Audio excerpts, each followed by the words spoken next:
Bill. Josiah. Hey. Hello. Say hi. Alright, so Josiah, frontman of Gandalf Murphy and the Slambovian Circus of Dreams.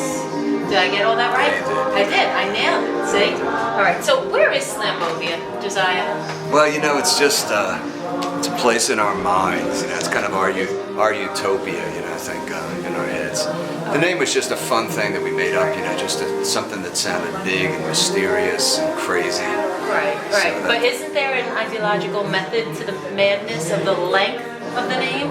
Yeah, there is. Okay, and can you explain that? It was at that point to keep anything commercial away from us because we wanted to just kind of work on our music and be left alone for a while. We had, you know, there was a lot of label interest in the last project we did, and people were coming to shows, and the industry was in a kind of a shaky state at the time. Now it's really, you know, the aftermath of that shaky state is coming apart. Right. But we just wanted to stay simple and work on our music. So we did the folk circuit. We're actually a rock band from New York. You know. Right, now let's talk about that because you've been sort of classified as, let me get this straight, punk, classical, hillbilly, Floyd. Yeah. Now I can almost understand the hillbilly Floyd, but the punk. Where is the punk? Well, you know, I think it's got to do with Tink because. Tink being your wife. Yeah, Tink, and she's the accordion, cellist, etc. in the band. I mean, when we started this band and we created the crazy name, Tink said, "I'm going to play accordion and cello," which she didn't play either one. At the time. Now she's a flautist and you know. She's one of those sort of savants that can just pick up anything. Well, you know, so we knew that was going to be her playing was going to be a little rough. So she's the punk element. I mean, her cello playing was like sawing in the beginning. You know? So it's like renegade musicianship. Yeah. All so right. you know, it's got, and also we respect that punk element. We were a pretty rough and tumble band when we started with this band. You know? And when did you start with this band? It's a little over 10 years old, this project, and we wound up keeping the name. We never thought we'd keep the name. We thought it was just going to be, you know, working on the music kind of thing. But the name stuck, and we got a lot of press even the first year we had that name. New York Times, I think, did 2 major interviews in 1 year, which they don't do anyway. I think it had to do with somebody wanting to cover the band with that name. I see. And you were formed in Sleepy Hollow, New York. Yeah, we were. Yeah. So you're sort of local, sort of kind. Yeah. You consider Jersey local? Yeah, Jersey's very local. My family's from Jersey, you know. Oh, really? Yeah, Where? the Jersey Shore. The Jersey Shore. Oh, there's Originally, no Snookies in your family, are there? Yes, there are. You have a Snooki? I have a Snooki and I have a Nookie. And a Nookie. I have an Aunt Nookie. Believe it or not. We had a lot of. We'd have one major label come after us, a big name label, which they were warned that we would shun them. But you see what's happening right now. It's good to be independent. People thought we were a little insane. How do you feel about file sharing? Because I know you are a proponent of Reverb Nation, sort of a Facebook app where you could share. I think it's always in everybody's heart. You know, you don't want to take the food off a band's table. Right. But I think sharing's good too. It also promotes bands. So, you know, it's all flow. And you got to flow with it. You can't hold on to things, I think. And you know, you're there to give. I mean, if you're in music or art or any field really, I mean, you know, you're in it to give, I think. So you want to give as much as you can. And we've got no shortage of material.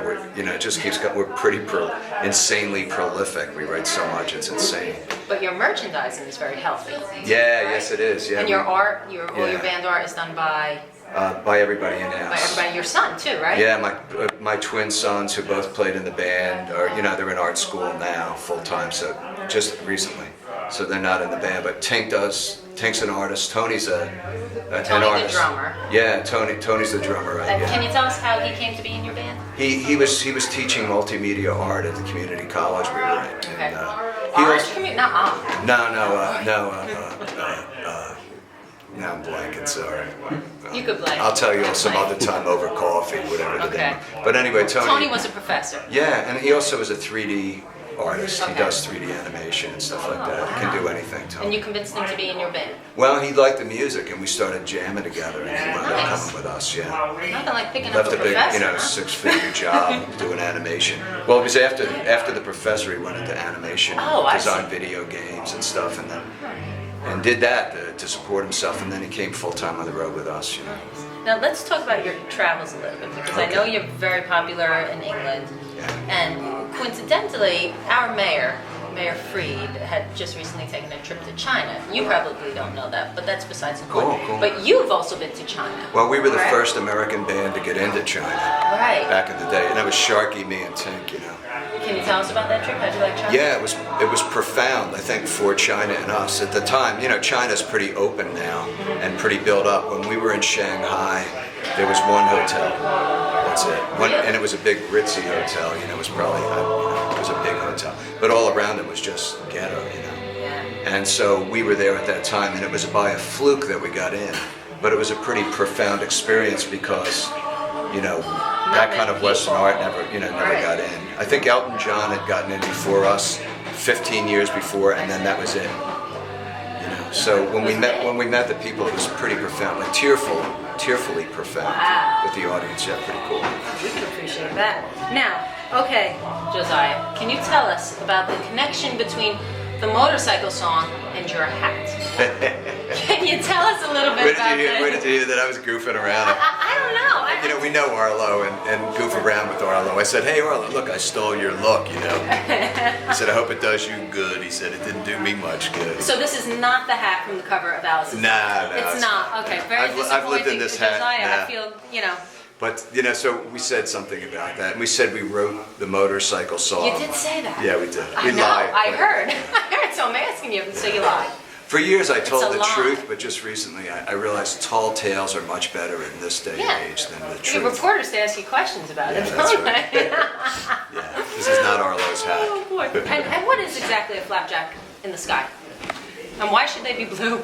Yeah, I think that's kind of when I write, it's a little bit very right brain. It's kind of abstract stuff. But I think it just means, seek truth. Don't necessarily just seek material things, So I think flapjacks from the sky just means that, look for the enlightenment and all things will follow, kind of thing. Is it a UFO? No, it's not. It's not a UFO. But it's just a play on UFO. No, it's not. No. But it is a UFO. It is. So it is a UFO. Sometimes. And sometimes not. It changes. It changes. If we have a really good sound check and it was easy, then it's a UFO. If it was tough, then I say, nah. No, it's not a UFO. It's definitely not. Okay, so your upcoming shows, you have some Pirates Ball coming up? Yeah, we do. In New York City, and we used to do it all over the country in hidden places in the past, but Live Nation did a show with us last year at the Gramercy Theater, and it's the day before Halloween, and it's called the Grand Slambovian Extraterrestrial Hillbilly Pirate Ball, and it's a costume ball, and it's a blast. It's always got these pithy names surrounding your band. They're not exactly short ever, that's but anyway, but that if anybody sees us do this interview, and will see it. Go and get tickets for this thing. It's sold out last year, but it's a blast. Gramercy Theater. Gramercy Theater. When? Yeah. October 30th. Right. Halloween Eve, so you can still take your kids out on Halloween. Cabbage night. Do you call it cabbage night? No. Do you call it mischief night? Yeah, mischief night. Mischief. Did you throw cabbages on mischief night? No, we sort of grew up calling it cabbage night, and I don't know why. And are you from Jersey originally? What do you think about rock balancing? Because well, I think we should do that on stage. If we can get Michael to be our set designer, we should do that on stage. That'd be dangerous. We should use really big ones that have a chance to fall in, like Stonehenge type of. That'd be cool. I think that's brilliant. We tend to move pretty slow. I think our fans know, we're more turtles than we are rabbits, But when we arrive with the whole house on our back. So what we're thinking is we might make the Pirate Ball the record release as well. So if you come to the Pirate Ball, the new album should be there, and that goes the week before New York City. We're doing one in London, so that's London people that tune in online. We'll have the album ready. Sharks shooting for that. That's the Guitar Player Show. We'll have the album ready for you in London by the 21st, and those of you who come to the New York show, we'll have it by the 30th. Right. So. Do people need to wear costumes to this Pirate Ball? They can if they want to. It's optional. They can come. So not required? No. All right, very good. Well, Josiah, thank you. Thank you very much. You're Nice to awesome. spend time with you guys. See you Thank soon. you so much. Enjoy the show.